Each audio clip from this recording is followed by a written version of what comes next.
চাইলে মন, চাইলে অর্থ, চাইলে শান্তি, চাইলে সাফল্য সবকিছুই আপনি পেতে পারেন। শুধু জানতে হবে সঠিক পথ। আজ আমি আপনাকে জানাবো গীতার অমূল্য উপদেশ, যেগুলো শোনার পর আপনি আর আগের মতো থাকবেন না। এগুলো শুধুই কথা না, এই উপদেশ বদলে দিতে পারে আপনার জীবন, আপনার ভাগ্য, এমনকি আপনার ভবিষ্যৎ পর্যন্ত। তাই ভিডিওটা একটুও স্কিপ করবেন না, সম্পূর্ণ মনোযোগ দিয়ে শেষ পর্যন্ত শুনুন। যেই ব্যক্তি এই ভিডিওটি শেষ পর্যন্ত শুনবে, সে তার জীবনে তার প্রত্যেকটি সমস্যার সমাধান অবশ্যই পাবে। সে তার জীবনে যা কিছু চাইবে তা সে অবশ্যই পাবে। শ্রীমদ্ ভগবদ্গীতার সবচেয়ে প্রথম উপদেশ এটাই যে যদি কেউ আপনার নিজের হয় বা কেউ আপনার চেয়ে বড় হয়, তাহলেও তার আপনার প্রতি ভুল ব্যবহার কখনোই সহ্য করা উচিত নয়। এটি গীতার একটি উপদেশ যা আমাদের জীবনের সাথেও জড়িত।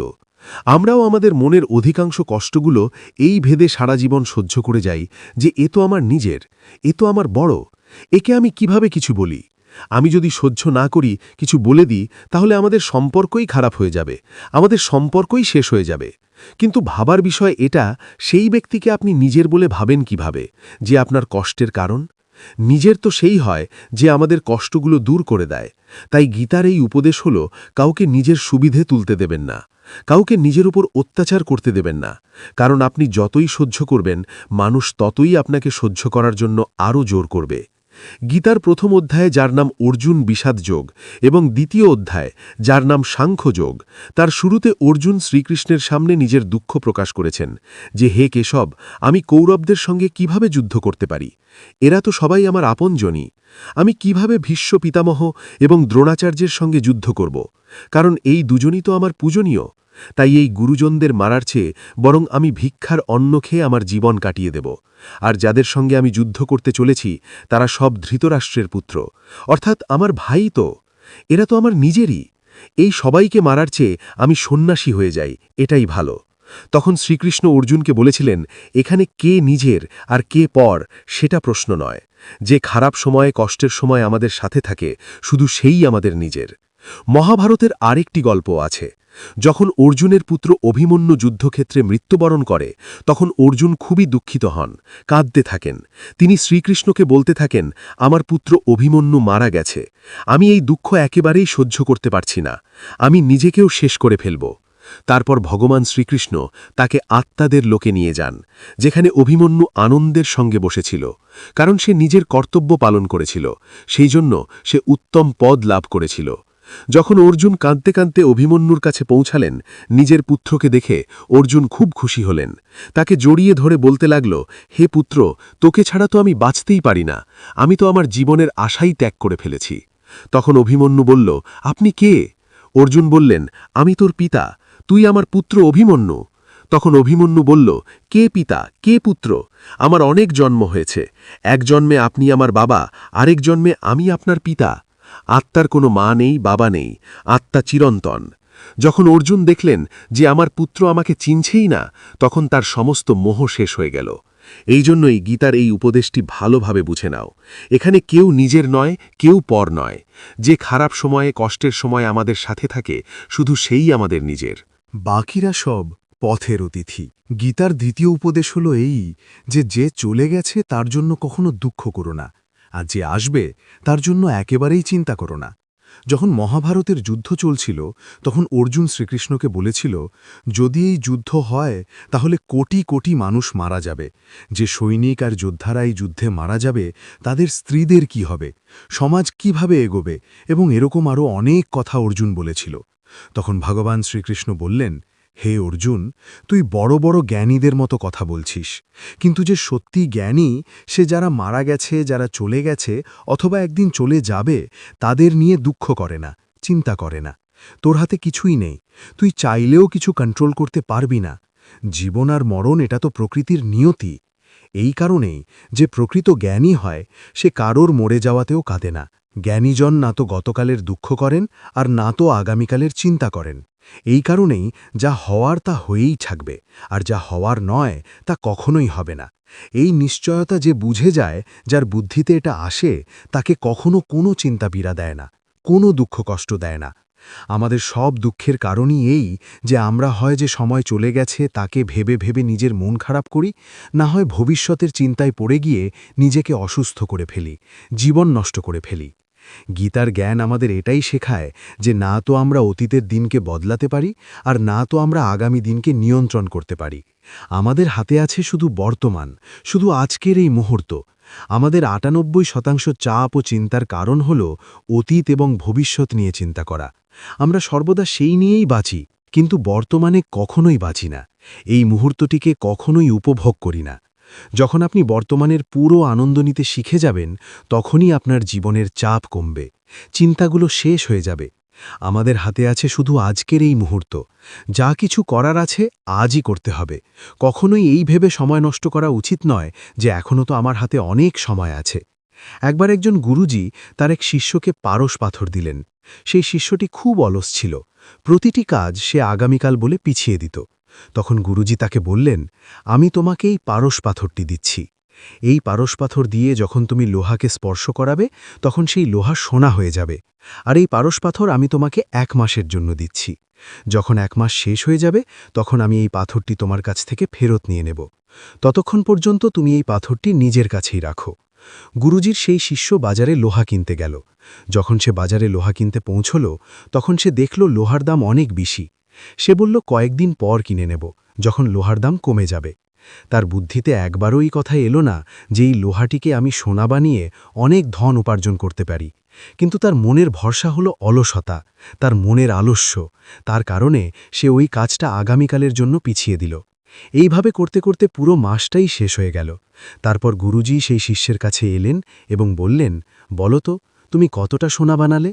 শিষ্য বলল, আমি তো এখনও সোনা বানানো শুরুই করিনি। তখন গুরুজি বললেন, আমার সেই পারস পাথরটা আমাকে ফেরত দাও। শিষ্য বলল, না, আমাকে আরও একটু সময় দিন গুরুজি, আমি অল্প একটু সোনা বানাতে চাই। গুরুজি বললেন, এই পারস পাথরটা পুরো ১ মাস তোমার কাছে ছিল, কিন্তু তুমি কিছুই করতে পারোনি। কিন্তু এখন সময় শেষ হয়ে গেছে। আমাদের জীবনটাও এই রকম, আর এই সময়টাই হলো পারস পাথর। আমরা সময়ের এক একটি মুহূর্ত দিয়ে আমাদের জীবনকে সোনা বানাতে পারি, কিন্তু আমাদের মনে হয় যে আমাদের হাতে অনেক সময় আছে। কিছুদিন পর মন খুলে বাঁচব, কিছুদিন পর জীবনে খুব খুশিতে থাকব, কিন্তু সেই দিন কখনো আসে না। আর আমরা সারা জীবন শুধু দৌড়াই, চিন্তা করি, দুঃখ পাই। কিন্তু এখন বর্তমানে আনন্দে বাঁচা, খুশিতে থাকা আমরা ভুলে যাই। এই জন্যই গীতার জ্ঞান আমাদের শেখায়, তুমি আজ বাঁচতে শেখো, এই মুহূর্তে বাঁচতে শেখো। গীতার ৩য় উপদেশ হলো এই যে মৃত্যুকে ভয় পাওয়া একেবারেই বৃথা। শ্রীকৃষ্ণ গীতায় বলেছেন, এই সংসার মৃত্যুলোক, যারই জন্ম হয়েছে সে একদিন নিশ্চয়ই মারা যাবে, যার শুরু হয়েছে তার শেষ হবেই। আমরা এটা থামাতে পারি না। যেভাবে আমরা প্রতিদিন জামাকাপড় বদলাই, ঠিক সেভাবেই আমাদের আত্মা নতুন দেহ ধারণ করে। মৃত্যু হলো শুধু এই জীবনের এক নতুন সূচনা, এই জীবনের শেষ নয়। আত্মা কখনো মরে না, আর নাই তাকে কেউ মারতে পারে। কিন্তু মৃত্যুর ভয় মানুষের কাছে সবচেয়ে বড় ভয়। মৃত্যুর দুঃখ মানুষকে সবচেয়ে বেশি কষ্ট দেয়। একটি গাছে ২টি পাখির জোড়া বাস করত। তারা একে অপরকে খুব ভালোবাসত। তারা ৭ জন্ম একসাথে থাকার শপথ নিয়েছিল। একদিন সেখানে একজন শিকারী এলো, আর সে একটি তীর ছুঁড়ে সেই গাছে বসে থাকা মেয়ে পাখিটিকে মেরে ফেলল। তখন সেই একলা পুরুষ পাখিটি কাঁদতে লাগল, আমি তোমায় ছাড়া কিভাবে বাঁচব? তোমার জায়গায় যদি আমার মৃত্যু হতো, আমার জীবন যদি তোমাকে দিয়ে দিতে পারতাম। সে কেঁদে কেঁদে অনেক দুঃখ প্রকাশ করছিল। এই সময়ে সেই শিকারী আবার একটি তীর ছুড়ল, আর সেই পুরুষ পাখিটিকেও মেরে ফেলল। বাস্তবতা হলো, এই গল্পটা আমাদেরই। আমরাও কাঁদি যখন কারুর মৃত্যু হয়, কিন্তু আমরা জানি না যে এক না একদিন আমাদের জীবনও শেষ হয়ে যাবে। আমরাও সেই মৃত্যুর কাছেই বসে আছি, কিন্তু দেহের শেষ হওয়াই আমাদের শেষ নয়। শ্রীকৃষ্ণ অর্জুনকে বলেছিলেন, হে অর্জুন, তোমার আর আমার অসংখ্য জন্ম হয়েছে, তুমি কিছুই মনে রাখতে পারোনি, কিন্তু আমার সব মনে আছে। যে ব্যক্তি এই সত্যটা বুঝে ফেলে যে আমি এখানে এই সংসারে কিছু সময়ের জন্য এসেছি, তার জীবনের সমস্ত ঝগড়া, সমস্ত দুঃখ, সমস্ত চিন্তাই শেষ হয়ে যায়। যখন এই সংসার ছেড়ে যেতেই হবে তবে দুঃখ কিসের? আগের দিনে সাধু সন্তরা পায়ে হেঁটে তীর্থযাত্রা করতেন। তারা ভ্রমণ করতে করতে এক নগরে পৌঁছালেন। সেখানে এক মহাত্মা খুবই ক্লান্ত হয়ে গিয়েছিলেন। তখন তিনি নগরের মধ্যে একটি প্রাসাদ দেখলেন আর ভেতরে গিয়ে বিশ্রাম নেওয়ার কথা ভাবলেন। তিনি প্রাসাদের ভেতরে গিয়ে ঘুমিয়ে পড়লেন। যখন সেই প্রাসাদে সেই নগরের রাজা এলেন তখন নিজের পালঙ্কে সেই মহাত্মাকে ঘুমোতে দেখে তিনি খুবই অবাক হয়ে গেলেন। রাজা সেই মহাত্মাকে জিজ্ঞাসা করতে লাগলো, তুমি আমার মহলে কিভাবে ঢুকলে আর আমার বিছানায় ঘুমোচ্ছ কেন? মহাত্মা বললেন, এটা তোমার মহল, আমার তো মনে হলো এটা কোনো ধর্মশালা। তখন রাজা বলল, আপনাকে আমার মহল ধর্মশালা মনে হলো কিভাবে? তখন মহাত্মা রাজাকে প্রশ্ন করলেন, তোমার আগে এই মহলে কে থাকতো? রাজা বলল, আমার আগে আমার পিতা এখানে থাকতেন আর তার আগে আমার দাদাজি এখানে থাকতেন। তখন মহাত্মা আবার প্রশ্ন করলেন, তুমি কি এই মহলে চিরকাল থাকবে? রাজা বলল, না। মহাত্মা বললেন, তোমার পরেও কেউ এখানে থাকবে? রাজা বললেন, আমার পরে আমার পুত্র এই মহলে থাকবে। তখন মহাত্মা রাজাকে বললেন, যে জায়গার বাসিন্দা বারবার বদলে যায় তাকে তুমি বাড়ি কিভাবে বলতে পারো? সেটা তো আসলে ধর্মশালায়। এই কারণেই তোমার মহলকে ধর্মশালা ভেবে আমি এখানে রাত কাটাতে এসেছি। এই জগৎ এক ধর্মশালা, এখানে সব জীব অতিথি, কাউকে নিয়ে মায়া করো না, সবকিছুই স্বপ্নের সামগ্রী। যদি আমরাও এই কথা বুঝে যাই যে আমরা এখানে কিছু সময়ের জন্য এসেছি, আনন্দ করার জন্য এসেছি, খুশি থাকার জন্য এসেছি, তাহলে আমাদের সব দুঃখই শেষ হয়ে যাবে। যখন আমরা মায়া করে ফেলি, আমাদের আশা প্রত্যাশা করতে থাকি যে এটা আমার, আমি এটা ছাড়তে পারি না, একে ছাড়া আমি বাঁচতে পারবো না, তখনই আমাদের জীবন দুঃখে ভরে যায়। এই কারণেই জীবনে মৃত্যুর ভয় ত্যাগ করে জীবনের প্রতিটি মুহূর্তের আনন্দ নিতে হবে। গীতার চতুর্থ উপদেশ হল, মনের এবং চিন্তার নিয়ন্ত্রণ ছাড়া জীবনে কখনো শান্তি ও স্বস্তি মিলতে পারে না। অর্জুন শ্রীকৃষ্ণকে বলেছিল, আমার মন সঠিক ভুল সবকিছু জানে, তবুও আমার চিন্তা আর মন আমার দ্বারা নিয়ন্ত্রণে থাকে না। আমি যা করতে চাই তা করতে পারি না, আর যা করতে চাই না সেটাই জোর করে আমার মন করিয়ে নেয়। এই জন্যেই আমি অস্থির হয়ে গেছি, আমার কোনো শান্তি আসছে না। তখন শ্রীকৃষ্ণ অর্জুনকে বললেন, তার জন্য তোমায় নিজের মন ও চিন্তা থেকে আলাদা হয়ে তাদের সঠিক পথে চালনা করার অভ্যাস গড়ে তুলতে হবে, চর্চা করতে হবে। এটা একদিনের কাজ নয়। যতদিন তুমি নিজের মন ও চিন্তার দাসত্ব ত্যাগ না করবে ততদিন তোমার জীবনে কখনো শান্তি আসবে না। একজন রাজা ছিল, সে খুব অস্থির ও হতাশায় থাকত। একদিন সে তার গুরুজির কাছে গেল আর তাকে বলতে লাগলো, আমার মন খুব অস্থির, আমি খুব উদ্বিগ্ন, আমি গোটা জগৎ জয় করে ফেলেছি, সবকিছুই আছে আমার কাছে, তবু আমি সুখী নই, আমার মনে শান্তি নেই, সান্ত্বনা নেই। তখন গুরুজি রাজাকে বললেন, তোমার নগরে যদি এমন কেউ থাকে যে সত্যি শান্তি ও সুকুন অর্জন করেছে, তুমি শুধু একবার তার কুর্তা পরে নাও, তাহলেই তোমার জীবনেও শান্তি চলে আসবে। রাজা খুব খুশি হয়ে গেল। সে ভাবল, এ তো খুব সহজ কাজ। সে তার রাজমহলে ফিরে এলো আর রাজসভায় সবার সামনে বলতে লাগলো, তোমাদের মধ্যে যেই ব্যক্তি শান্ত হয়েছে, যে ব্যক্তি অন্তরের শান্তি পেয়েছে, সে আমাকে তার কুর্তা দিয়ে দিক, আমি তাকে তার বদলে যা কিছু চাইবে তাই দেব। সব মানুষ একে অপরের মুখ দেখতে লাগলো। টাকার লোভ হলো, কিন্তু সবাই একে অপরের বাস্তবতা জানত। কারো জীবনেই শান্তি বা সুকুন ছিল না, সবাই মাথা নিচু করে দাঁড়িয়ে রইল। তারপর রাজা গোটা নগরে ঢাক পেটাতে লাগলো যে কেউ শান্তি ও সুকুন লাভ করেছে সে আমার কাছে এসে তার কুর্তা দিয়ে দিক, সে যা চাইবেন আমি তাকে ততটাই ধন দেব। কিন্তু একটাও এমন ব্যক্তি পাওয়া গেল না যে শান্তি ও সুকুন অর্জন করেছে। বাস্তবতা হচ্ছে, যখন কেউ মরে যায় তখন আমরা বলি অমুক ব্যক্তি আজ শান্ত হয়ে গেল। কখনো কোনো জীবিত মানুষের জন্য শুনিনি যে কেউ বলেছে এই জীবন্ত মানুষটা শান্ত হয়ে গেছে। সৈন্যেরা সারা শহরে খুঁজতে থাকলো। তারপর তারা একটি গাছের নিচে এক মহাত্মাকে দেখতে পেল, যিনি তপস্যা করছিলেন, যার মুখে এক ধরনের শান্তি ছিল, সত্যিকারের সুকুন ছিল। সৈন্যেরা সেই মহাত্মার কাছে গিয়ে জিজ্ঞেস করল, আপনি কি শান্তি লাভ করেছেন? আপনি কি সুকুন অর্জন করেছেন? মহাত্মা বললেন, আমি সম্পূর্ণ শান্ত। তখন সৈন্যেরা তাকে রাজার কাছে নিয়ে এলো। রাজা সেই মহাত্মাকে জিজ্ঞাসা করলেন, আপনি কি সত্যি শান্তি ও সুকুন অর্জন করেছেন? মহাত্মা বললেন, মহারাজ, আমি পুরোপুরি শান্ত, আমার কোনো চিন্তা নেই, আমার কোনো লোভ নেই, আমার কোনো আকাঙ্ক্ষাও নেই। তখন রাজাও খুব আনন্দিত হলেন, কারণ অবশেষে তিনি এমন একজন মানুষকে পেলেন যিনি সত্যি শান্তি ও সুকুন অর্জন করেছেন। রাজা সেই মহাত্মাকে বললেন, হে মহাত্মা, অনুগ্রহ করে আপনার কুর্তাটা আমাকে দিন, তার বিনিময়ে আপনি যা চাইবেন আমি আপনাকে তা দেব। মহাত্মা বললেন, মহারাজ, শান্তি ও সুকুন তো আমিই পেয়ে গেছি, কিন্তু কি করব? আমার কাছে তো কোনো কুর্তাই নেই পরার জন্যে যা আমি আপনাকে দিতে পারি। যখন রাজা এই কথা শুনলেন যে এই মহাত্মার গায়ে কোনো কুর্তাও নেই, তবুও সে সম্পূর্ণ শান্ত, তার জীবনে পূর্ণ শকুন আছে, তখন রাজার বোধ খুলে গেল। তিনি ভাবলেন, আমি তো সারা জীবন টাকা পয়সা জোগাড় করতে ব্যস্ত ছিলাম, সারা দুনিয়া জয় করতে চেয়েছি, তবুও আমার জীবনে শান্তি আসেনি, শকুন আসেনি। কিন্তু এই মানুষটির গায়ে জামাও নেই, তবুও সে শান্ত, কারণ শান্তি ও শকুন বাইরের কোনো জিনিস নয়, এটা আমাদের অন্তরে ব্যাপার। এই জন্যেই যতক্ষণ না কেউ নিজের মন ও চিন্তাকে নিয়ন্ত্রণ করে ততক্ষণ তার জীবনে শান্তি ও শকুন আসে না। আর শ্রীমদ্ ভগবদ্গীতা আমাদের এই কথাটাই শেখায়, যদি জীবনে শান্তি চাই তাহলে আগে নিজের মনকে শান্ত করতে শিখো। গীতার পঞ্চম উপদেশ হল, কামনা, ক্রোধ ও লোভ সম্পূর্ণ বিনাশের কারণ। এরা নরকের দ্বার। যেসব মানুষের মধ্যে এই তিনটি অবগুণ থাকে তারা সবসময় অন্যকে কষ্ট দিয়ে নিজেরই সুখ ও স্বার্থ পূরণের চেষ্টা করে। যে কোনো জিনিসের প্রতি অত্যধিক কামনা করা, ক্রোধী স্বভাব থাকা এবং মনে লোভ থাকা, এই সব তার জীবনের সমস্ত সুখ নষ্ট করে দেয়, তার সব সম্পর্কের মধ্যে বিষ ঠেলে দেয়। তাই এগুলোকে নরকের দ্বার বলা হয়েছে, কারণ যার মধ্যে অতিরিক্ত ক্রোধ, লোভ, কামনা থাকে তার পুরো জীবনই বিষে ভরে যায়। সে মৃত্যুর পরে নয়, জীবিত অবস্থাতেই এই পৃথিবীতেই নরকের অভিজ্ঞতা লাভ করে। গীতার ষষ্ঠ উপদেশ হল সব ঈশ্বর এক, কেউ ছোট বা বড় নয়, সবই পরব্রহ্ম পরমাত্মার বিভিন্ন রূপ ও নাম। শ্রীকৃষ্ণ গীতার দশম অধ্যায়ে বিভূতিযোগে বলেছেন, এই জগতের যত দেবদেবী আছেন তারা আমারই বিভূতি, আমারই একটি রূপ। আমি শিব, আমি ইন্দ্র, আমি অক্ষরাজ কুবের, আমি অগ্নিদেব, আমি দেবতাদের গুরু বৃহস্পতি, আমি সমুদ্র অক্ষরগুলির মধ্যে আমি ওং, আমি সময়ের মহাকাল, আমি সারা জগতের সৃষ্টি, পালন এবং বিনাশকারী। শ্রীকৃষ্ণ অর্জুনকে বলেন, আমার এই সমস্ত বিভূতির কোনো শেষ নেই, তাই সব দেবতা, সব নাম, সব রূপ আমারই প্রকাশ, আমিই সব। এই জন্যে কাউকে ছোট বা বড় ভাবা উচিত নয়, কারোর উপাস্য দেবতার অবজ্ঞা করা উচিত নয়, কারণ ঈশ্বর এক, রূপ ও নাম অনেক।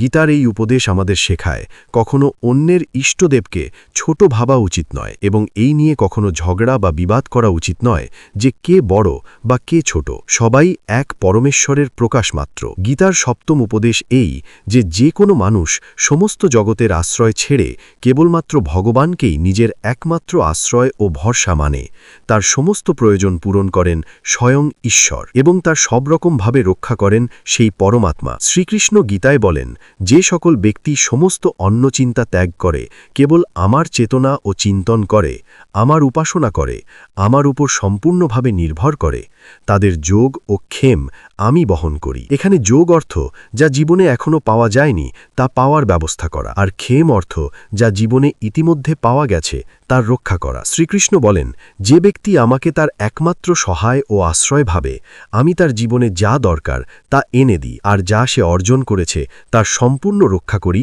আমি নিজে। গীতার নবম উপদেশ এই যে এই জগতে আমাদের কিছুই নিজের নয়। গীতার সারসংক্ষেপে আমরা বহুবার শুনেছি, তোমার কি হারিয়েছে যে তুমি কাঁদছ? তুমি কি নিয়ে এসেছিলে যা তুমি হারালে? তুমি কি সৃষ্টি করেছিলে যা ধ্বংস হয়ে গেল? তুমি যা কিছু নিয়েছ এখান থেকেই নিয়েছ, যা কিছু দিয়েছ এখানেই দিয়েছ। আজ যা কিছু তোমার বলে ভাবছ কাল তা অন্য আরেকজনের হয়ে যাবে, কারণ পরিবর্তন এই জগতের চিরন্তন নিয়ম। কাল পর্যন্ত যাদের ছাড়া তুমি বাঁচতে পারতে না, আজ তাদের সঙ্গে হয়তো কোনো সম্পর্কই নেই, কথাবার্তাও নেই। কোথায় গেল সেই আজীবনের বন্ধন, সেই বন্ধুরা যারা একসাথে বাঁচা মরার শপথ করেছিল? আজ খোঁজও নেই কে কোথায় আছে। এই সংসার পরিবর্তনশীল, সব মানুষ এখানে বদলে যায়, প্রত্যেকটি সম্পর্ক একদিন বদলে যায়, এমনকি এই দেহটাও প্রতিদিন বদলাচ্ছে, শৈশব, যৌবন, বার্ধক্য। এভাবেই একদিন এই শরীরটাও আমাদের সঙ্গ ত্যাগ করে। তাহলে কার জন্যে কাঁদব, কার চিন্তা করব? আমরা সারা জীবন জিনিসপত্র, সম্পর্ক, জীবনের সৌন্দর্য গঠনে ও রক্ষায় ব্যস্ত থাকি, কিন্তু একদিন সব কিছু ছিন্ন বিচ্ছিন্ন হয়ে যায়। যে সম্পত্তি, যে সম্পর্কের জন্য আমরা সারা জীবন লড়ে যাই, একদিন সব কিছু ফেলে এই পৃথিবী ছেড়ে চলে যেতে হয়। গীতার দশম উপদেশ আমাদের এটা শেখায় যে কারো প্রতি অতিরিক্ত মোহ মায়া কখনোই করা উচিত নয়। শ্রীকৃষ্ণ গীতার সমস্ত জ্ঞানই অর্জুনের মোহ নষ্ট করার জন্যই বলেছিলেন। এই মোহই মানুষকে সবচেয়ে বেশি কাঁদায়। এটা এতটাই শক্তিশালী যে সিংহের মতো সাহসী মানুষকেও শেয়াল বানিয়ে দেয়। অর্জুন, যিনি যুদ্ধক্ষেত্রে দেবতাদের পর্যন্ত জয় করেছিলেন, তিনিও যখন নিজের আত্মীয় স্বজনদের যুদ্ধক্ষেত্রে দাঁড়িয়ে থাকতে দেখলেন, তখন তার হাত কাঁপতে শুরু করল। তিনি বললেন, হে কেশব, আমার হাতে এখন আর ধনুক ধরার শক্তি নেই, আমার হাত কাঁপছে, আমি আর যুদ্ধ করতে পারব না। এই মোহ এতটাই যন্ত্রণাদায়ক যে তার কষ্ট অনেকে সহ্য করতে না পেরে নিজের জীবন শেষ করে দেয়, আত্মহত্যা পর্যন্ত করে ফেলে, ভাবে ওই মানুষটা ছাড়া আমি আর বাঁচতে পারব না। জীবনে যদি তুমি কারো প্রতি অতিরিক্ত পরিমাণ মোহ করো, তাহলে সারা জীবন তোমার কষ্টই হবে, যন্ত্রণার মুখোমুখি হতে হবে। তাই গীতা আমাদের এই শিক্ষাই দেয়, মোহকে সীমার মধ্যে রাখতে শেখো। কারো প্রতি অন্ধ্র মোহ জীবনকে দুর্বিষহ করে তোলে। মোহই মানুষের সবচেয়ে বড় দুর্বলতা। যে ব্যক্তি নিজের মোহ থেকে মুক্ত হতে পারে না, তার সমস্ত কিছু একসময় তার কাছ থেকে কেড়ে নেওয়া হয়। তার জীবনের সমস্ত সুখ, সমস্ত আনন্দ শেষ হয়ে যায়। এই কারণেই শ্রীমদ্ভাগবত গীতা বারবার আমাদের এই শিক্ষাই দেয়, নিজের মনে জমে থাকা মোহকে ত্যাগ করো, তবেই তুমি হবে প্রকৃত শক্তিশালী, জ্ঞানী এবং সত্যের উপলব্ধি অর্জন করতে পারবে। বাস্তবতা যেমন, ঠিক তেমনভাবে দেখতে শিখবে, কারণ মোহ আমাদের সব সময় ভুল দেখায়, মিথ্যার উপর বিশ্বাস করায়, মনের মধ্যে মিথ্যা আশা জাগায়, আর সেই মিথ্যা প্রত্যাশাই আমাদের দুঃখের সবচেয়ে বড় উৎস হয়ে দাঁড়ায়। আমরাই মোহ করে ফেলি, আমরাই মানুষের কাছ থেকে অযথা আশা করে বসি, কিন্তু বাস্তবতা তার সম্পূর্ণ উল্টো। মানুষগুলো তেমন হয় না যেমনটা আমরা ভাবি, তেমন হয় না যেমনটা আমরা বিশ্বাস করে নিই। কারণ মোহ আমাদের চোখে সত্যের দৃষ্টি আসতে দেয় না, মানুষের আসল চেহারা আমরা দেখতে পাই না। এই জন্যই গীতা আমাদের এই উপদেশ দেয়, জীবনে যদি প্রকৃত আনন্দে ও সুখে থাকতে চাও, তাহলে কখনোই তারও প্রতি অতিরিক্ত মোহ করো না। গীতার একাদশ উপদেশ হল, তুমি যদি এই পৃথিবীতে জন্ম নিয়ে থাকো, তবে দুঃখ তোমাকে ছোবেই। তাই কখনো দুঃখে ভয় পেও না, কখনো দুঃখকে দেখে ঘাবড়ে যেও না। শ্রীকৃষ্ণ গীতায় বলেছেন, এই সংসার দুঃখালয় ও অশাশ্বত, অর্থাৎ এই সংসার হল দুঃখের ভাণ্ডার এবং এখানে কিছুই স্থায়ী নয়। যেমন ঔষধালয়ে গিয়ে ঔষধ পাওয়া যায়, পুস্তকালয়ে গিয়ে বই পাওয়া যায়, চিকিৎসালয়ে গেলে চিকিৎসা পাওয়া যায়, ঠিক তেমনি এই সংসারকেও শ্রীকৃষ্ণ একটি নাম দিয়েছেন, দুঃখালয়, অর্থাৎ এমন এক স্থান যেখানে দুঃখ অনিবার্যভাবেই থাকবে। এই পৃথিবীতে প্রত্যেকের জীবনেই দুঃখ আসে, কিন্তু মনে রেখো, যদি দুঃখ আসে তবে সুখও একদিন আসবেই। এই কারণেই কখনো দুঃখকে দেখে দুর্বল হয়ে পড়ো না, কারণ এই পৃথিবী শুধুমাত্র দুঃখালয়ই নয়, এটি অশাশ্বতও বটে। অশাশ্বত অর্থাৎ এখানে কিছুই স্থায়ী নয়, কোনো অবস্থায় চিরকাল থাকে না। এই পৃথিবীতে সব কিছুই বদলায়, দুঃখ একসময় সুখে বদলে যায়, আর সুখ কখনো দুঃখে। সম্মান একসময় অপমানে রূপ নেয়, আর অপমান আবার সম্মানে পরিণত হয়। খুশি অনেক সময় কষ্টে বদলে যায়, আর সেই কষ্ট একদিন খুশিতে ফিরে আসে। জয়ও একদিন পরাজয় হয়, আর পরাজয়ও জয়ের রূপ নিতে পারে। এই পৃথিবীতে যে কোনো কিছু যে কোনো সময়ে বদলে যেতে পারে, এখানে কিছুই স্থায়ী নয়, না আমরা, না আমাদের ভালোবাসার মানুষ বা জিনিসপত্র। এই কারণেই বলা হয় এই পৃথিবী অশাশ্বত, মানে এখানে কিছুই চিরকাল থাকবে না, সব কিছুই বদলাবে। তাই যখন আপনার জীবনে দুঃখ আসে, মনে রাখবেন সেটাও চিরস্থায়ী নয়, একদিন সেটা চলে যাবেই। ভগবান শ্রীকৃষ্ণ বলেন, হে অর্জুন, তুমি অত্যন্ত জ্ঞানীর মতো কথা বলছ। যার মন নিয়ন্ত্রিত নয়, তার মনই তার সবচেয়ে বড় শত্রু হয়ে ওঠে। একজন অস্থির মনকে নিয়ন্ত্রণ করা কঠিন, তবে এটি চর্চা ও ধৈর্যের মাধ্যমে নিয়ন্ত্রণ করা যায়। ভগবদ্গীতায় শ্রীকৃষ্ণ বলেন, যেমন পৃথিবীতে ঋতু পরিবর্তন হয়, তেমনি মানুষের জীবনেও সুখ দুঃখ আসবেই, তবে তাতে বিচলিত না হয়ে স্থির থাকতে হবে।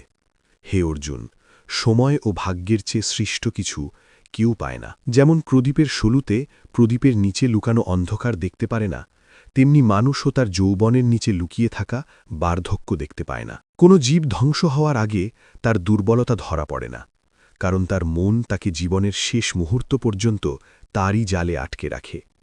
এই মন তাকে নানা রকম নাচ করায়, আর সে নিজেকে বুঝে ওঠার মতো সময়ই পায় না। যখন অর্জুন শ্রীকৃষ্ণকে জিজ্ঞেস করেন, হে কেশব, তুমি বলো, আত্মা অবিনাশী ও জন্মহীন, অস্ত্র তা কাটতে পারে না, আগুন পোড়াতে পারে না, তবে কেন একজন জীব আত্মার মধ্যে সুখ দুঃখ অপমান কষ্ট এসব অনুভব করে? তখন শ্রীকৃষ্ণ বলেন, হে পার্থ, আমি ইতিমধ্যেই বলেছি, সুখ দুঃখ অনুভব করার কাজ আত্মার নয়, দেহের। অর্জুন বলেন, হে কেশব, যখন শরীর জখম হয় তখন ব্যথা হয়, আগুনে পোড়ালে যন্ত্রণা হয়, তবে অপমানের ব্যথা তো শরীরের নয়, সেই ব্যথা আত্মারই নয় কি? তখন শ্রীকৃষ্ণ বলেন, না অর্জুন, মর্যাদা অপমান লাভ ক্ষতি জয় পরাজয় এসব আত্মার বিষয় নয়, এগুলো মনের খেলা। ভগবান বলেন, হে অর্জুন, মনে রেখো, মন একটি অদৃশ্য উপাদান, এটি শরীরের অংশ হলেও দৃষ্টিগোচর নয়, কিন্তু সবচেয়ে শক্তিশালী। মন আত্মার অংশ হলেও তার সঙ্গে সরাসরি সংযুক্ত নয়। আত্মা হল রথের মালিক, আর মন হল রথের সারথি। এই মনই ইন্দ্রিয়ের ঘোড়াগুলিকে এখানে সেখানে ঘুরিয়ে বেড়ায়, আর জীবকে উদ্দীপনার মোহে অস্থির করে তোলে। কখনো যৌবনের অহংকারে পড়ে এই মন এমন ভুল ধারণা দেয় যে সে সর্বশক্তিমান, সব কিছু করতে পারে, এবং সবাই তার কাছে মাথা নোয়ায়। কিন্তু যখন দেহ মারা যায়, যৌবনের প্রদীপ নিভে যায়, তখন সে চিৎকার করে, আমি অসুস্থ, আমি দুঃখিত, আমি মরছি, আমাকে বাঁচাও। মন তখন ভান করে, কান্না করে, এমনকি মানুষ নিজেও তখন কাঁদতে থাকে। আমি শব্দের অহংকারে মত্ত এই মিথ্যাবাদী অভিনয়কারী মন জীবকে ভুল পথে চালায়।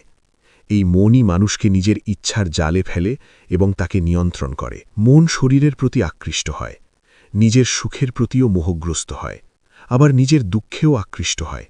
সে আনন্দে গান গায়, দুঃখে করুণ সুর তোলে, অন্যদেরকে নিজের দুঃখে জড়িয়ে দিয়ে সে তাতেই খুশি হয়।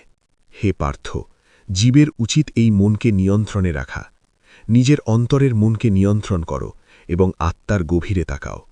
তবেই তুমি স্পষ্টভাবে দেখতে পাবে সেই আত্মার ভিতরে ঈশ্বরের জ্যোতি। সময় কখনো মানুষের তৈরি পথে চলে না, মানুষকে সময়ের দেখানো পথে চলতে হয়। এটি হল ভাগ্য।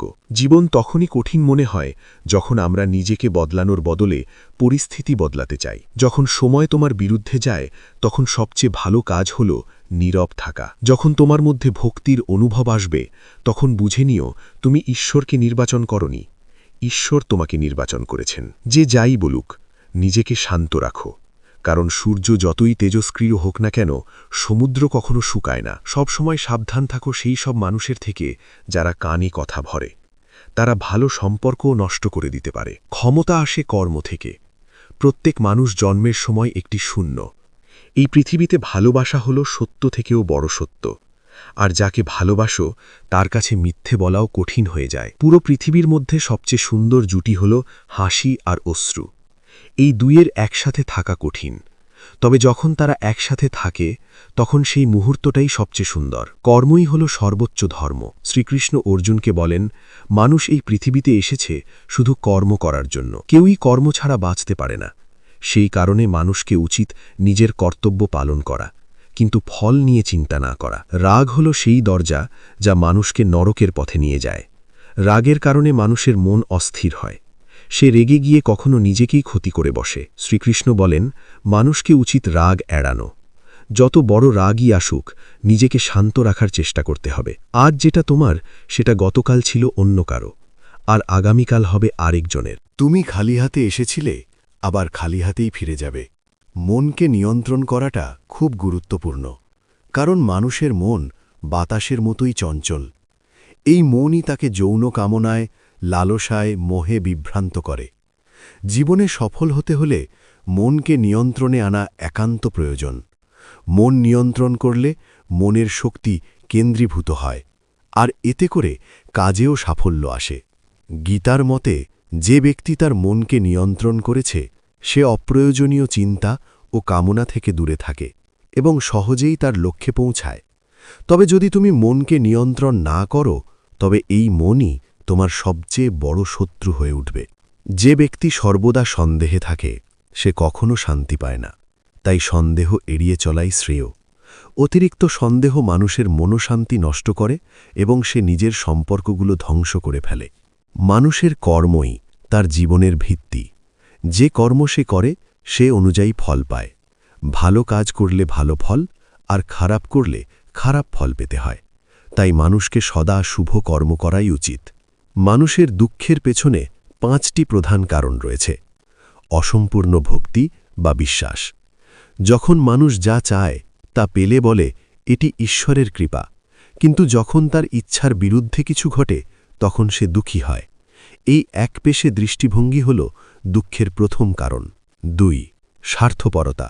যাই হোক, অন্যের সঙ্গে সে যেন কষ্ট পাক, সমস্যা পাক, তাতে কিছু যায় আসে না, কেবল আমি যেন ঠিক থাকি। এই নোংরা স্বার্থপরতা আমাদের দুঃখের দ্বিতীয় কারণ। 3. লোভ ও চাওয়ার ভয়।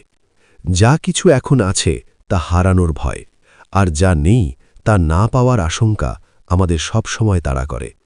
এই অনির্বচনীয় আশঙ্কা হল তৃতীয় কারণ। 4. ভুল অভ্যাস ও কর্মচ্যুতি। যা করা উচিত তা না করে আর যা করা উচিত নয় তা করাই যদি আমাদের স্বভাব হয়ে দাঁড়ায়, তবে সেটাই হয় চতুর্থ কারণ। 5. অহংকার ও কৃতিত্বের দাবি। যখনই কিছু সুন্দর বা ভালো ঘটে, আমরা বলি এটা আমার জন্য হয়েছে এবং সমস্ত কৃতিত্ব একা নিতে চাই। এই অহংবোধই আমাদের পঞ্চম এবং চূড়ান্ত দুঃখের কারণ। কান বলেন, কে কি করছে, কেন করছে, কিভাবে করছে, এসব থেকে যত দূরে থাকবে তত সুখী থাকবে। দেহের সৌন্দর্য মনকে আকর্ষণ করে, কিন্তু প্রকৃতির সৌন্দর্য আত্মাকে আকর্ষণ করে, আর হৃদয়কে আকর্ষণ করে মানুষের প্রকৃতি। এই জন্য মানুষের স্বভাব পবিত্র ও সদা নম্র হওয়া উচিত। জীবনে আমাদের সঠিক আর ভুল জানার কথা দুটি মাত্র ব্যক্তি জানে। একজন হলেন ঈশ্বর, আরেকজন হল আমাদের বিবেক। ভগবান শ্রীকৃষ্ণ বলেন, যে ব্যক্তি জ্ঞানহীন এবং যার মধ্যে ঈশ্বরে বিশ্বাস নেই, সে জীবনে কখনো সুখ ও সাফল্য লাভ করতে পারে না। আসক্তি হল ধ্বংসের মূল। মানুষের সমস্ত দুঃখের মূল শিখর হল তার আসক্তি। যত বেশি কোনো কিছুর প্রতি আসক্তি থাকবে, তত বেশি ব্যথা ও আফসোস সহ্য করতে হবে।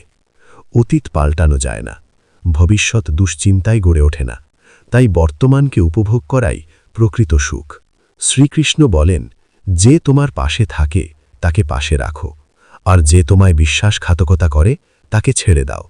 যেখানে তোমার সম্মান নেই সেখানে এক মুহূর্তও থেকো না, না হলে মানুষ তোমাকে দুর্বল ও নির্বোধ ভাববে। যেখানে বৃষ্টি হয় না সেখানে ফসল হয় না, আর যেখানে মূল্যবোধ থাকে না সেখানে মানুষের প্রজন্মও নষ্ট হয়ে যায়। এই জগতে সবচেয়ে দ্রুত পরিবর্তন ঘটে মানুষের মনোভাব ও দৃষ্টিভঙ্গিতে। এই পৃথিবীতে শুধুমাত্র সেই মানুষই সুখী যে দুঃখে ভেঙে পড়ে না আর সুখে বেশি লাফায় না। জীবনে সুখ, দুঃখ, অপমান, জয়, পরাজয়, লাভ, ক্ষতি এসব সবই চলতে থাকবে। যদি একই অবস্থা সর্বদা বিরাজ করত, তবে মানুষের বেঁচে থাকা একঘেয়ে হয়ে যেত। যারা সবসময় অন্যের থালায় ঘি বেশি দেখতে পায়, তারা নিজের থালায় শান্তিতে খেতে পারে না। মানুষ সবসময় যেটা তার নেই সেটাই চায়, আর যখন সেটা পায় তখন নতুন আকাঙ্ক্ষা জেগে ওঠে।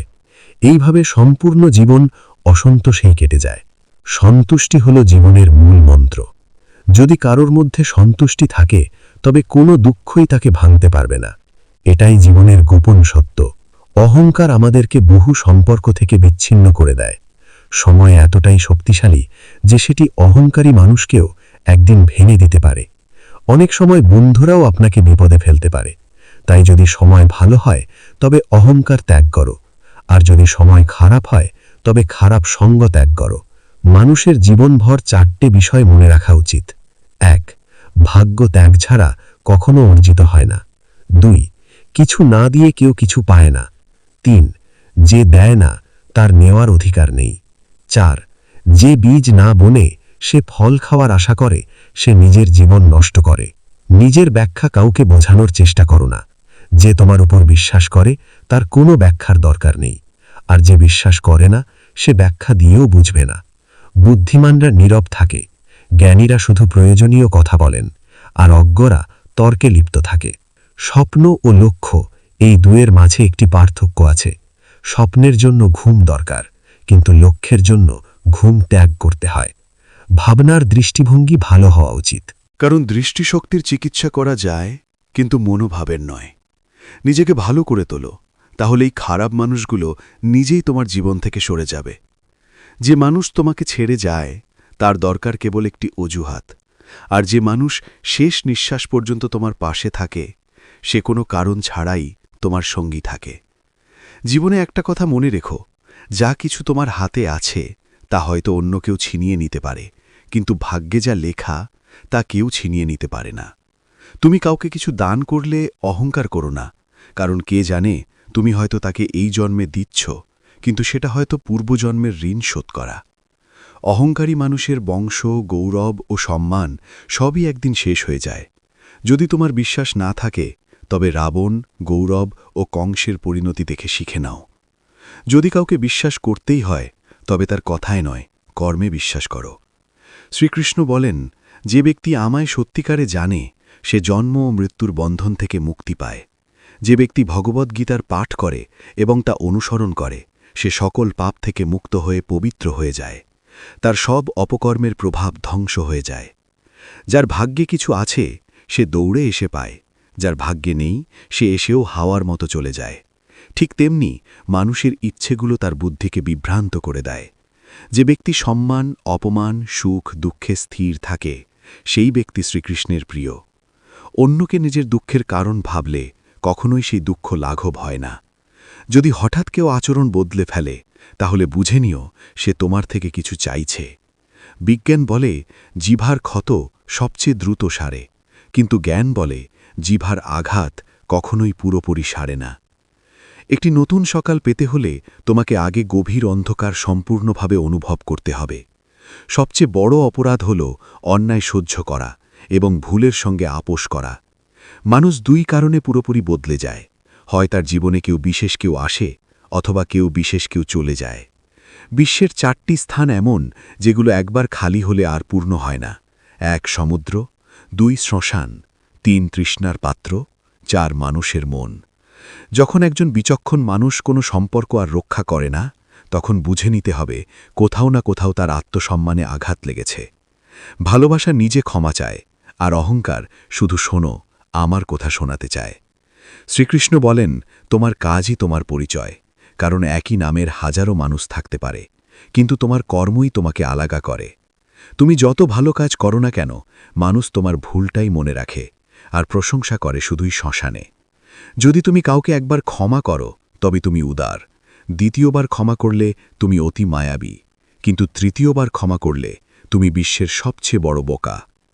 জীবনের সবচেয়ে মূল্যবান জিনিস হলো তোমার বর্তমান। একবার হারিয়ে গেলে গোটা দুনিয়ার ধন সম্পদ দিয়েও তা ফেরানো যায় না। যদি তুমি ঈশ্বরের কাছে কিছু চেয়ে না পাও তবে রাগ করো না, কারণ ঈশ্বর তোমাকে তোমার পছন্দ নয় বরং তোমার প্রয়োজন মতো জিনিস দেন। কৃষ্ণ বলেন যে ব্যক্তি মৃত্যুর সময় আমায় স্মরণ করে সে আমার পরম ধামে পৌঁছে যায়। যদি কেউ তোমার সম্পর্কে মন্দ কথা বলে তবে কষ্ট পেও না, কারণ তারা জানে না তোমাকে গুরুত্ব দেওয়ার এটাই তাদের একমাত্র উপায়। কৃষ্ণ বলেন আমি পৃথিবী, আমি অগ্নির উষ্ণতা, আমি জীবের প্রাণ, আমি সাধুদের সংযম। যেমন সমুদ্র পার হতে হলে নৌকার প্রয়োজন, তেমনি স্বর্গে পৌঁছাতে হলে সত্য হল সেই সিঁড়ি। তুমি বললেও ঈশ্বর শোনেন, তাই তার নাম ঈশ্বর, আর তুমি না বললেও ঈশ্বর তোমার হৃদয়ের কথা শুনতে পান, তাই তার নাম শ্রদ্ধা। এই পৃথিবীতে যাদের সঙ্গে আগের জন্মে সম্পর্ক ছিল তাদের সঙ্গেই এ জন্মে দেখা হয়, না হলে এই বিশাল ভিড়ে কে কাকে চেনে। জীবনের অর্ধেক দুঃখ আসে এই কারণে যে আমরা জীবনের কাছ থেকে অতিরিক্ত কিছু আশা করি। এই আশা ত্যাগ করলেই দেখতে পাবে সুখের মধ্যেই প্রকৃত সুখ লুকিয়ে আছে। জীবনের প্রতিদিন আমাদের মহাভারতের মতো যুদ্ধ করতে হয়, আর সেই যুদ্ধেই কৃষ্ণকে নিজের রথের সারথি করে নেওয়াটাই বুদ্ধিমানের কাজ। এই অংশে শ্রীকৃষ্ণ আমাদের শিক্ষা দেন ক্ষমার একটা সীমা আছে, ভুল মানুষকে ত্যাগ করাই শান্তির পথ, এবং জীবনের প্রতিটি যুদ্ধ ঈশ্বরকে সঙ্গে নিয়ে লড়লে তবেই সফলতা আসে। ফলাফলের প্রতি আকাঙ্ক্ষা ছাড়া যে ব্যক্তি কাজ করে সেই প্রকৃত সফল জীবনযাপন করে। জীবনে অহংকার প্রয়োজন, তবে সেটা নিজের কর্তৃত্ব, চরিত্র ও সম্মান রক্ষার জন্য। মানুষের আহার সাত্ত্বিক ও পরিমিত হওয়া উচিত। যে জানে না কি খাবে, কতটুকু খাবে, কোথায় খাবে, কিভাবে খাবে, সে জীবনের উচ্চতায় কখনো পৌঁছতে পারে না। যে ব্যক্তি তার চারপাশের জগৎকে বোঝে না, তার কাছে সবকিছুই ভুল ও খারাপ লাগে, সে দ্রুত অবসাদে ডিপ্রেশনে চলে যায়। একজন নির্দোষ মানুষকে ইচ্ছাকৃতভাবে কষ্ট দেওয়া এই দুনিয়ার সবচেয়ে বড় পাপ। যদি তুমি দুঃখ থেকে মুক্তি পেতে চাও তবে ঈশ্বর যা দিয়েছেন তাতেই খুশি থাকতে শেখো। সবাইকে সেবা করো, কিন্তু প্রত্যাশা রেখো না কারো থেকে, কারণ সেবার প্রকৃত মূল্য শুধুমাত্র ঈশ্বর দিতে পারেন, মানুষ নয়। ভুল হওয়া স্বাভাবিক, ভুল স্বীকার করা হল সংস্কার, আর তা সংশোধন করাই প্রকৃত ধর্ম। মানুষ ঘর, সম্পর্ক, বন্ধু সব কিছু বদলায়, তবুও অসন্তুষ্ট থাকে, কারণ সে নিজেকে বদলায় না। যদি ঈশ্বরের কোনো সিদ্ধান্তে তোমার কষ্ট হয় তবে নিশ্চিত হও তুমি কোনো না কোনো ভুল করেছ। শ্রীকৃষ্ণ বলেন, হে অর্জুন, তুমি অযথা চিন্তা করো না, অযথা ভয় পেও না, কারণ আত্মাকে কেউ হত্যা করতে পারে না। আত্মা জন্মায় না, মৃত্যুবরণও করে না। এই শরীর তোমার নয়, তুমিও এই শরীরের নও। এই শরীর পঞ্চভূতে তৈরি, আগুন, জল, বায়ু, মাটি ও আকাশ। শেষে একদিন এগুলো এই পঞ্চভূতেই মিলিয়ে যাবে। কিন্তু আত্মা অবিনাশী। তুমি যাকে মৃত্যু বলো সেটি আসলে একটি নতুন জীবন। দুঃখ ও দুর্যোগ মানুষের জন্য কষ্টদায়ক নয়, তা মানুষের ক্ষমতা যাচাই ও আত্মবিশ্বাস বৃদ্ধির পরীক্ষা। যে ব্যক্তি মন শান্ত রাখতে জানে, যে শান্তভাবে কথা বলে, যে কাজের মধ্যেই নিজেকে খুঁজে পায়, সেই প্রকৃতভাবে সত্যে প্রতিষ্ঠিত এবং দুঃখমুক্ত। শ্রীকৃষ্ণ বলেন, যা হয়েছে তা ভালো হয়েছে, যা হচ্ছে তাও ভালো হচ্ছে, আর যা হবে সেটাও ভালোই হবে। অতীত নিয়ে অনুশোচনা করো না, ভবিষ্যৎ নিয়ে দুশ্চিন্তা করো না, বর্তমানই বাস্তব, সেটিকেই সম্পূর্ণভাবে বাঁচো। জ্ঞানী ব্যক্তি নিজের ভেতরে নিজেকেই খুঁজে পায়। যেমন স্বর্ণকার ধাতুর অমেধ্য খুঁটিয়ে খুঁটিয়ে দূর করে, ঠিক তেমনিভাবে জ্ঞানী ব্যক্তি নিজেকে প্রতি মুহূর্তে পরিশুদ্ধ করে। শ্রীকৃষ্ণ বলেন, এই দুনিয়ায় আজ তুমি কোটি টাকার মালিক হতে পারো, কিন্তু পরক্ষণেই সব হারিয়ে দরিদ্র হয়ে যেতে পারো। আমার, তোমার, তাদের, এইটা আমার, ওটা তোর, এইসব ছোট চিন্তা ছেড়ে দাও। সবই এক, সবই তোমার, তুমিই সকলের। সময়ের উপর নির্ভর করো না, কারণ যারা কেবল ভাগ্যের উপর নির্ভর করে তাদের হাত খালি থাকতে পারে, কিন্তু যারা পরিশ্রম করে তারা কখনো খালি হাতে ফেরে না। তোমার চিন্তাধারা বদলাও, জীবন বদলে যাবে। এই জীবনের কিছু পথ একাই হেঁটে যেতে হয়। না থাকে পরিবার, না থাকে বন্ধু, না থাকে সঙ্গী, থাকে শুধু তুমি আর তোমার সাহস। জীবনে যা কিছু হয় তা হয় তোমাকে গড়ে তোলার জন্য, নয়তো তোমাকে কিছু শেখানোর জন্য। তুমি যদি জীবনকে না বোঝো, মানুষ একদিন তোমাকে উপেক্ষা করতে শুরু করবে। তাই প্রত্যাশা কেবল নিজের কাছ থেকে রাখো। পথ কখনো ফুরায় না, মানুষ শুধু সাহস হারায়। সাঁতার শিখতে চাইলে জলে নামতেই হবে, কোনোদিনই কিনারায় বসে ডুবুরি হওয়া যায় না। শ্রীকৃষ্ণ বলেন, তুমি যদি সামান্য বিশ্রাম ত্যাগ করে অনেক বড় সুখ অর্জন করতে পারো, তবে জ্ঞানী ব্যক্তি সেই সামান্য আরাম ছেড়ে দেবে। বিশ্বাস হলো জীবনের যাত্রায় পুষ্টি, ভালো কাজ হলো ঘর, জ্ঞান হলো আলো, আর সতর্কতা হলো রক্ষা কবচ। শত্রুরা কখনো তোমাকে ডোবাতে পারবে না, তবে তোমার ঘনিষ্ঠ কেউ যদি বিশ্বাস ভঙ্গ করে, তবেই তোমার নৌকায় ফাটল ধরে ডুবে যাবে। স্বাস্থ্য হলো সবচেয়ে বড় উপহার, সন্তুষ্টি হলো সবচেয়ে বড় সম্পদ, আর বিশ্বাস হলো সবচেয়ে মূল্যবান সম্পর্ক। অতিরিক্ত অভিযোগ করো না, হিংসাও করো না। হিংসুক ব্যক্তি কখনো শান্তি পায় না। দুনিয়া সব সময় সমালোচনা আর প্রশংসার পথ খোঁজে। যে ব্যক্তি নিজের মধ্যে রাগ জমিয়ে রাখে, সে নিজের প্রতিই রাগ করে। সত্যিকারের ভালোবাসা কখনো কষ্ট দেয় না। যারা অস্থির চিন্তা থেকে মুক্ত, তারা শান্তি অর্জন করে। যারা বড় বড় কথা বলে, তারা কেবল কথা বলেই যায়, আর যারা হালকা হাসে, তারা বড় কাজ করে ফেলে। জল দিয়ে স্নান করলে শরীর পরিষ্কার হয়, কিন্তু ঘাম দিয়ে স্নান করলে ইতিহাস তৈরি হয়। সম্পর্ক হচ্ছে জীবনের অলংকার, আর স্মৃতিই হচ্ছে জীবনের সম্পদ। মন যা অনুভব করে তা স্পষ্ট করে বলো। সত্য কথা বললে সমস্যা মেটে, মিথ্যে বললে সম্পর্ক ভেঙে যায়। ভোরের ঘুম মানুষের সংকল্প নষ্ট করে। যারা তাদের লক্ষ্যে পৌঁছে যায়, তারা কখনো বেশিক্ষণ ঘুমায় না। তোমার হৃদয়ে ঠিক ততটুকু জায়গা দাও যতটুকু অন্য কেউ তোমায় দেয়। না হলে হয় তুমি নিজেই ব্যথা পাবে, নয়তো সে তোমায় কাঁদাবে। সাফল্যের জন্য পরিশ্রমে বিশ্বাস রাখো, কারণ ভাগ্য পরীক্ষায় বসে না, তুমি বসো। জনপ্রিয় হতে চাইলে তুমি শব্দ বেশি বলো, আমরা মাঝে মধ্যে, আর আমি সবচেয়ে কম। দুশ্চিন্তা করে এনার্জি নষ্ট করো না, সেটা সমাধান খোঁজার কাজে লাগাও। শ্রেয়া অনুপ্রেরণা তোমার নিজের চিন্তা, বড় করে ভাবো, নিজেকে উজ্জীবিত করো। কর্মের গাণিতিক নিয়ম খুব সহজ, ভালো করলে ভালো পাবে, খারাপ করলে খারাপ পাবে। যে মানুষ জিওভা পেয়েও শ্রী রাধাকৃষ্ণ উচ্চারণ করে না, সে মোক্ষের সিঁড়ি পেয়ে পেছন ফিরে দাঁড়ানো মূর্খ। যে নিজে কষ্ট পায় সে সুখ পেতে পারে, কিন্তু যে অন্যকে কষ্ট দেয় সে কোনো দিন শান্তি পায় না। নিজের মধ্যে দয়া রাখো, দ্রুত রেগে যাওয়া নয়। ফুল ফোটে বৃষ্টি ছোঁয়ায়, গর্জনে নয়। যে মানুষ যতই ভুল হোক না কেন, তার মিষ্টি কথা তোমাকে বিষাক্ত করে তুলবে। আর একজন সত্যবাদী যতই তেতো হোক, সে একদিন ঔষধের মতো কাজে লাগবে। একটি প্রদীপ হাজারো প্রদীপ জ্বালাতে পারে, নিজের আলো একটুও কমে না।